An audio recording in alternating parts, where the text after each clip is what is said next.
Hello बच्चों, let's read the question. The acceleration due to gravity near the surface of a planet of radius capital R and density D is proportional to. Here we have given four options. Now to answer this question, first we will discuss here the key concept, and here the key concept is given as acceleration due to gravity, जिसको हम यहाँ पे small g से indicate करते हैं.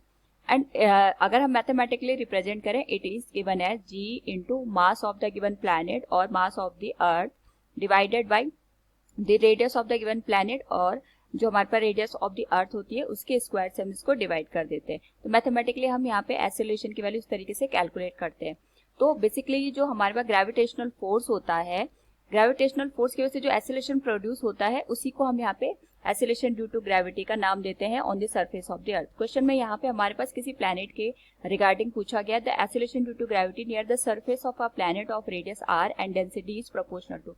तो suppose हमारे पास ये यहाँ पे एक प्लैनेट दे रखा है, इसकी जो रेडियस दे रखी है from the given question it is given as r, और इसकी जो डेंसिटी दे रखी है वो d के बराबर है. तो अगर हम बात करें यहाँ पे मास और डेंसिटी और वॉल्यूम की, क्योंकि जो प्लैनेट है स्फेरिकल स्ट्रक्चर का हम कंसिडर करते हैं, तो density will be given as mass divided by volume, that is 4/3 pi r cube, और डेंसिटी यहाँ पे हमारे पास d के बराबर दे रखी है. तो यहाँ से जो मास आ जाएगा डेंसिटी के टर्म में, उसको हम लिख सकते हैं d into 4/3 into pi r cube. और यहाँ से अगर हम एक्सेलरेशन ड्यू टू ग्रेविटी की बात करें तो हमारे पास वैल्यू आ जाएगी कैपिटल G इंटू m की हम यहाँ पे रिप्लेसमेंट कर देंगे, तो ये आ जाएगा d into 4/3 into pi into r cube divided by r square के. सिमिलर टर्म यहाँ पे कैंसिल कर देंगे, तो हमारे पास जो r स्क्वायर का टर्म है यहाँ पे, इससे r क्यूब का एक टर्म कैंसिल हो जाएगा. एक्सप्रेशन बचेगा हमारे पास g into d into 4/3 into pi into r के बराबर.